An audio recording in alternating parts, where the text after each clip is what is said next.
A letter to visitors of the International Spaceflight Museum, written by Troy McConaughey, Troy McLuhan, and Second Life. Dear visitor, this letter and tour offer a brief summary of the early days of the Spaceflight Museum, a project that I was involved with for about 2 years. We begin at a model of the International Space Station.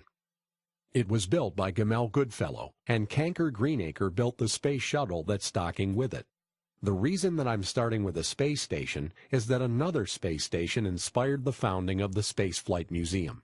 I wasn't there at the founding of the Spaceflight Museum, but the story goes something like this. Burning Life 2005 was in August and September that year. Participants built all kinds of odd and remarkable things, and one of those things was a rusty old space station by Gearsaw Stonecutter. I visited Burning Life 2005, but don't remember seeing the old space station. Someone else did, and they suggested creating a spaceflight museum. Kat Lemieux was the museum's founder. She's an electronic publishing consultant who was living in Florida at the time. When she was in high school, her father had worked as an engineer at Cape Canaveral, and she had also done some work for the U.S. space program in the 1980s. The newly founded museum needed land, so Green Hornet donated a parcel in the mainland sim named Aglia.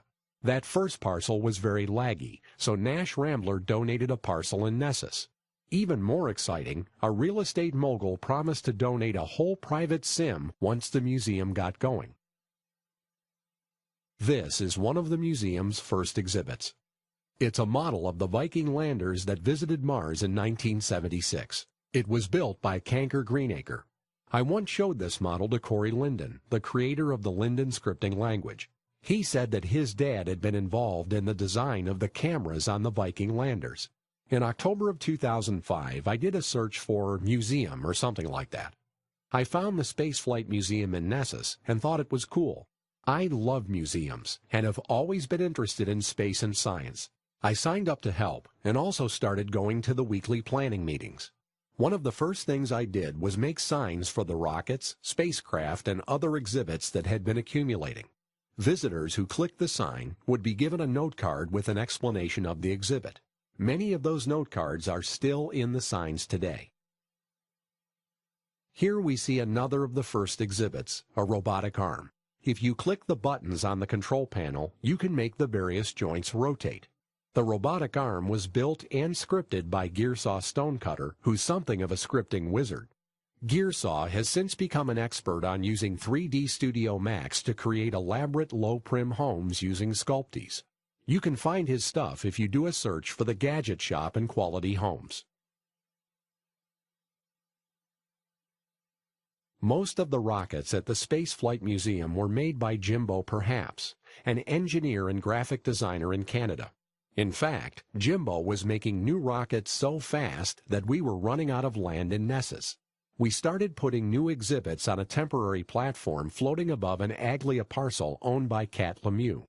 Unfortunately, the real estate mogul wasn't following through with his promise to donate a private sim. That situation dragged on for a few months in early 2006. Eventually, I said the heck with it. I would buy a private sim, and others could pitch in to help cover the purchase price if they wanted. In the end, my contribution to the purchase wasn't even the largest. I bought Spaceport Alpha in April of 2006. Owning a whole sim meant paying $195 per month to Linden Lab.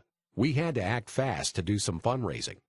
We set out donation tip jars all over the museum. Hero Pendragon built the gift shop and the backdrop at the central stage. These days, Hero's with an SL solution provider company named Involve, but back then he was a solo metaverse developer. We decided to call the relocated museum the International Spaceflight Museum. The official opening was in June of 2006. Here we see a simple dock with some plain wooden chairs circling a brick fire pit. This is where the Spaceflight Museum Planning Group used to have its weekly meetings. It's where we debated whether or not to incorporate the museum as a formal nonprofit company. It's where we reviewed the latest exhibits for inclusion. It's also where we planned upcoming events. See the scripted water ripples coming off the dock posts? Those were made by Gearsaw Stonecutter. Spaceport Alpha has over 1,500 active scripts. Any history of the Spaceflight Museum must mention Hilary Pascal. She's a person of few words but many creations. She built most of the interplanetary spacecraft models at the museum, including this model of the Cassini spacecraft at Saturn. Making these models wasn't easy because the engineering blueprints are often not available to the general public. Hilary based her 3D models mostly on photos and 2D illustrations.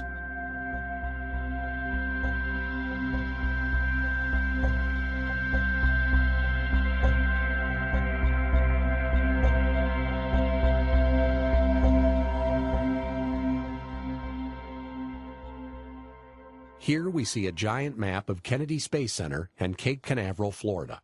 Note the little markers with hover text that says where they point. This map was assembled by Chris Reitfeld, who works as a volunteer at an Air Force museum on the Cape.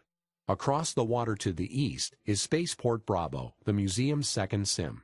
Spaceport Bravo was donated by Kira Ball and had its grand opening on May 5, 2007. Because of scripting limitations, this tour can't cross into Spaceport Bravo, but I encourage you to visit there later.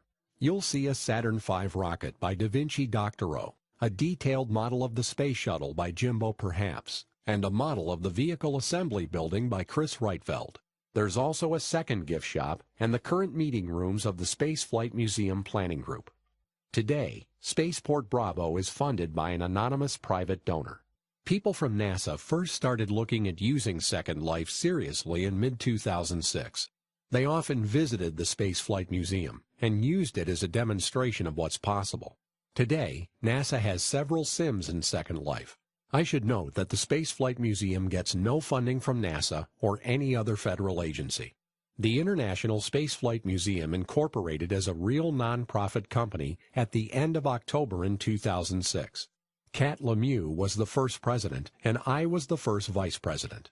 In December 2006, people with science or technology-related sims met to discuss forming a continent together. Those discussions led to the founding of the Scilands, which today has over 60 sims and includes more than 20 government agencies, universities, and organizations, including NASA. This map of the Scilands is out of date. To see the latest map, just click the Map button in the lower right corner of your Second Life window. In many ways, the Spaceflight Museum was a spark and an inspiration, showing the world what's possible in a place like Second Life.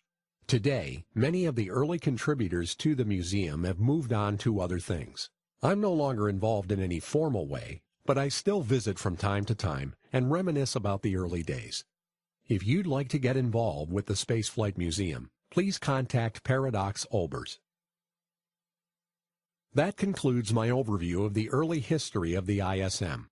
If I didn't mention your contribution, I'm sorry, I haven't forgotten you, but I had to make this tour a reasonable length.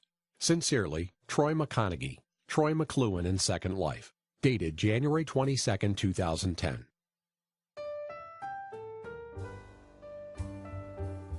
This tour was free, but the museum has to pay monthly rent. So if you enjoyed this tour, please consider right-clicking a tip jar and paying it a donation. $1 US is about 260 Linden dollars. Also, check out the 2 gift shops. This audio narration was read by Dave Quinn. Tour design, text, and scripting by Troy McConaughey. This work is copyright 2010 by Troy McConaughey, all rights reserved.